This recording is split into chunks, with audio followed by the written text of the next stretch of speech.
nyt olisi tarkoitus puhdistaa tietokone, eli siivota pölyt pois tältä koneesta, niin ilma kiertää paremmin ja pääsee lämmöt pois. Riippuu toki tosi paljon mikä kotelo on, mutta tää on tämmönen nykytyylinen tietokoneen kotelo. Ensimmäisenä niin täällä on pohjassa tämmönen filtteri. Eli täällä on tämmösti pölyä jonkun verran, eli tää lähtee tästä vaan vetämällä pois. Ja kuten näkyy, niin pölyä on kertynyt. Se imuroidaan. Sitten täällä on tämä virtalähteen tuuletin, mikä imee ja puhaltaa sitten tuolta ulos. Toinen filtteri, mikä täällä on. Eli täällä olisi tämä etupaneelin takana. Kun vaan saan tämän tästä auki. Noin. Tää on ehkä vähän helpottaa, jos olen pystyasennossa, mutta tuolta painetaan. Saadaan sieltä luukku auki. Siellä on tuulettimia paikat ja löytyy kans uudistettava filtteri. Tuleeko kohdassa mukana? Noin. Siellä on ton verran pölyä. Ton imurointikasaan. Sitten on ihan yleisesti täältä katselee, että missä on pölyä, niin imuroin ne sitten pois. Tehdään tästä ensimmäiseksi. Otetaan täältä imuri.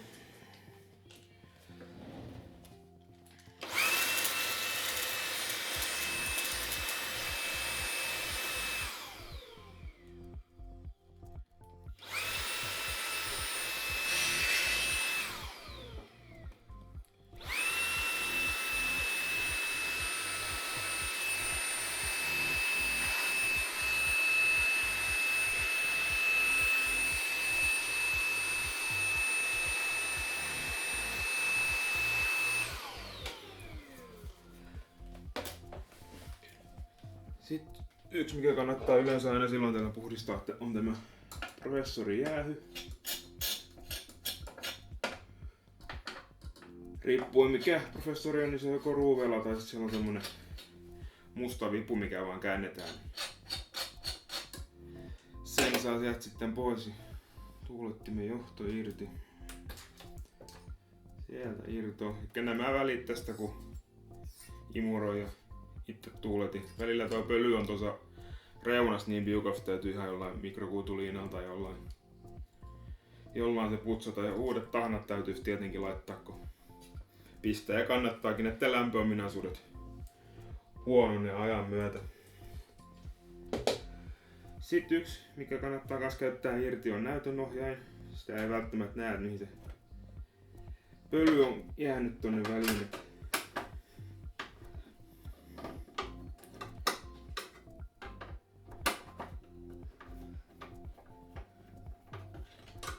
Joskus tätä näytönohjainta joutuu vähän jopa purkamaan, että saa kaiken pölyn pois.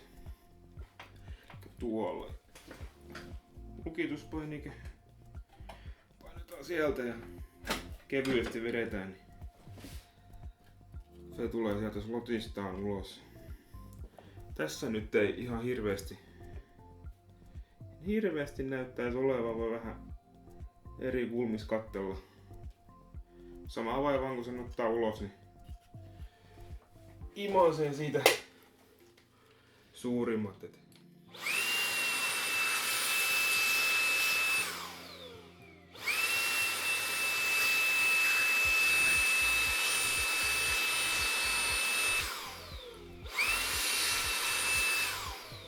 Piirilevystä ei ihan välttämättä kannata imuroida. Nämä on kuitenkin aika herkkiä laitteita loppujen lopuksi. Tuolla on vähän slotissa pölyä, niin imuroidaan sekin pois.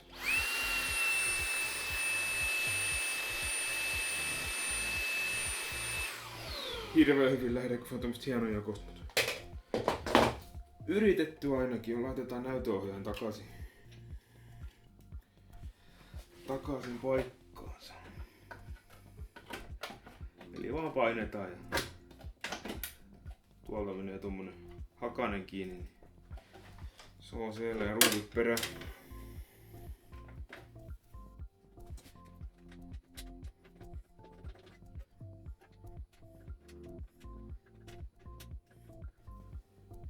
Tää kannattaa vähän painaa ihan kevyellä voimalla alas tonne perälle, kun näitä kiristää.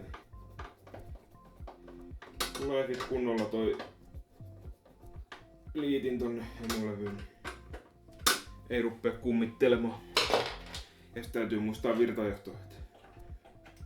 Jotkut voi toimia ilmankin hetken aikaa, kunnes tulee rasitusta, ja jotkut ruppee vinkumaan.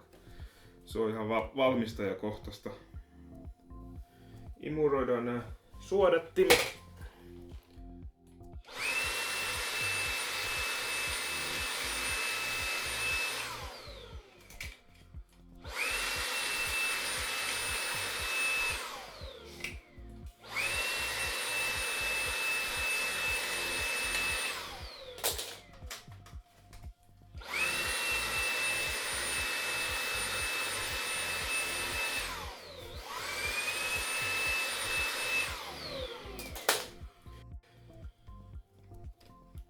Sitten kannattaa tietenkin nuo tuulettimet imuroida. Siihen kannattaa tuota harjapäätä vähän käyttää.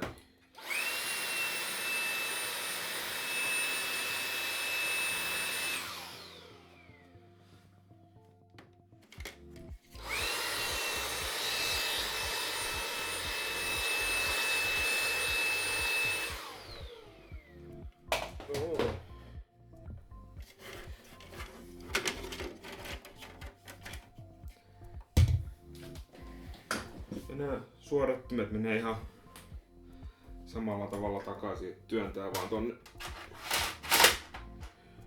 tonne sitten. Tässä lähtee etupaneelikin jo karkuun.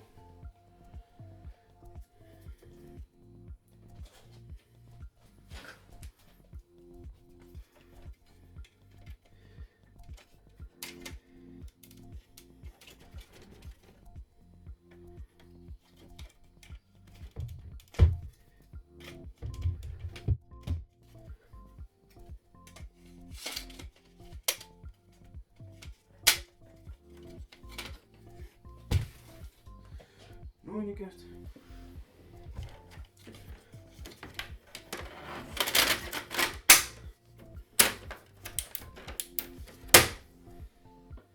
Ja yksi mikä on tärkeä kans on tää powerin imurointi täältä tuulettimen puolelta sitten.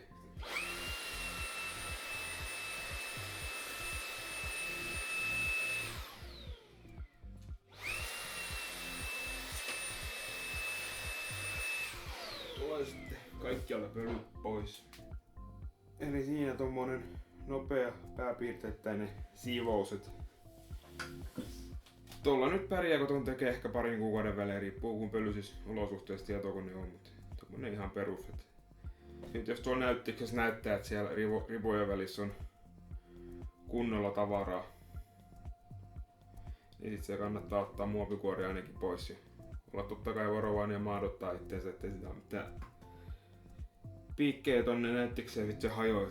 Ihan koskee pistorasiaan tai johonkin patterin putkeen, niin maadottuu samalla sit kun aloittaa, niin ottaa kiinni koneen rungustoa ensin ja sit vasta ruppee räpläämään.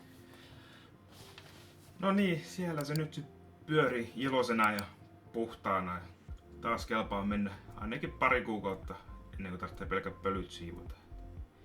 Eipä kai siinä, kiitos kun katsoit videon ja seuraa kuten aina Instagramissa ja Facebookissa, niin tulee vähän ennakkotietoa mitä on tulossa ja tilaa toki kanava jos tykkäät sisällöstä.